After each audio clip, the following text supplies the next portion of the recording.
নজর রাখবো পরবর্তী সংবাদে।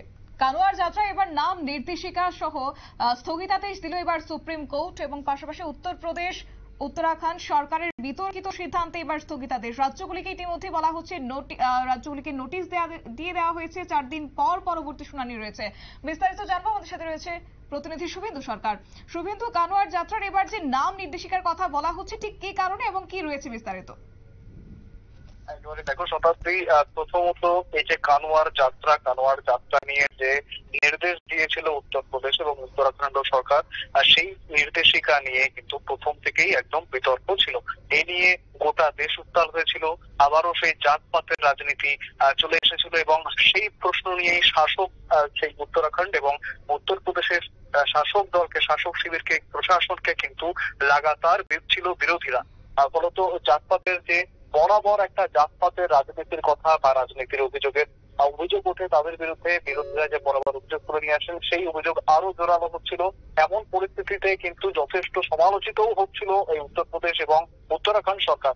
তারা যে নির্দেশিকা দিয়েছিল কানোয়ার যাত্রার রাস্তার দুই পাশে যে সমস্ত দোকান বসবে, সমস্ত দোকানের মালিক কারা তাদের নাম যাবে, অর্থাৎ দোকানগুলির মালিকের নাম লিখে রাখলে ফলত স্পষ্ট হবে, যারা ক্রেতা বা যারা কাস্টমার রয়েছে তাদের কাছে স্পষ্ট হবে গোটা বিষয়টাই যে তারা কার কাছ থেকে খাবার খাচ্ছে।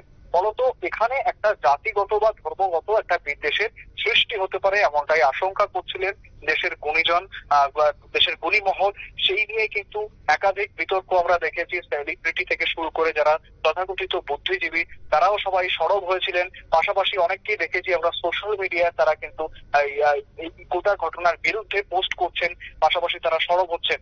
এবং এই গোটা ঘটনা নিয়ে কিন্তু বেশ কয়েকটি পিটিশন জমা পড়েছিল, রিট পিটিশন জমা পড়েছিল এবং যাদের মধ্যে অন্যতম ছিলেন তৃণমূল সাংসদ মহুয়া মৈত্র, তিনিও কিন্তু সুপ্রিম কোর্টে এই নিয়ে একটা মামলা রুজু করেছিলেন। এবং এই যে গোটা ব্যাপারটা বা এই নির্দেশিকা উত্তরপ্রদেশ সরকার বা উত্তরাখণ্ড সরকারের, তাদের বিরুদ্ধে মামলার আজকে নির্দেশ দিয়েছে সুপ্রিম কোর্ট। সুপ্রিম কোর্ট জানিয়েছে এরকম কোনো বাধ্যবাধকতা থাকতে পারে না যে প্রত্যেকটা দোকানের সামনে সেই দোকানের মালিকের নাম লেখা থাকতে হবে।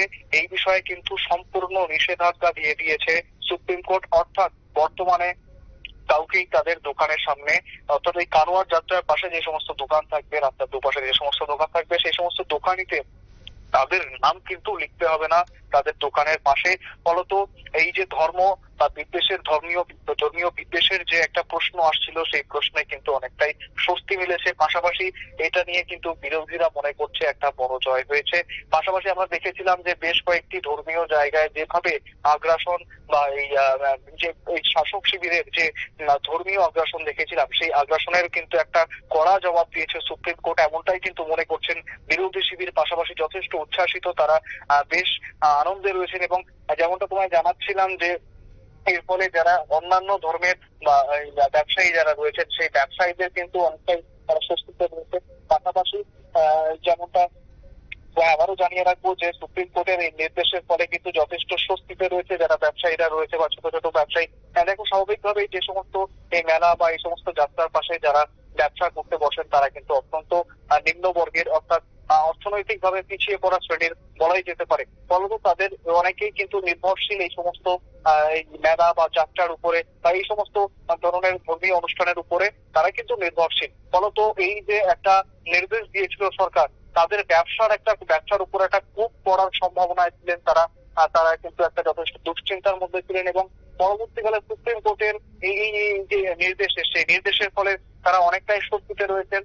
এবং যেমনটা জানাচ্ছিলাম যে বিরোধী মহলে কিন্তু একটা খুশি বিশ্বাস, পাশাপাশি শাসক দল বা শাসক শিবির যেভাবে সমালোচিত হয়ে এসছেন, সেক্ষেত্রে শাসক শিবিরের উপরেও একটা কড়া জবাব দিয়েছে সুপ্রিম কোর্ট, এমনটাই মনে করছেন বিরোধী মহল। শতাব্দী, একেবারে ধন্যবাদ।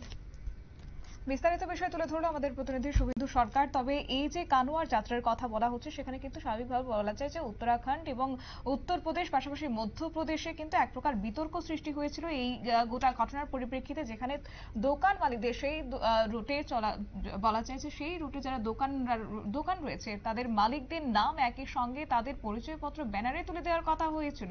সেই জায়গায় দাঁড়িয়ে কিন্তু স্বাভাবিকভাবে একটা বিতর্ক সৃষ্টি হয়েছে। কিন্তু আজ সেই বিতর্কের কার্যত বা সেই সরকারের এবার স্থগিতাদেশ দিয়েছে সিদ্ধান্তে সুপ্রিম কোর্ট। নিয়ে নিচ্ছে ছোট্ট একটি বিজ্ঞাপন বিরতি, সঙ্গে থাকুন।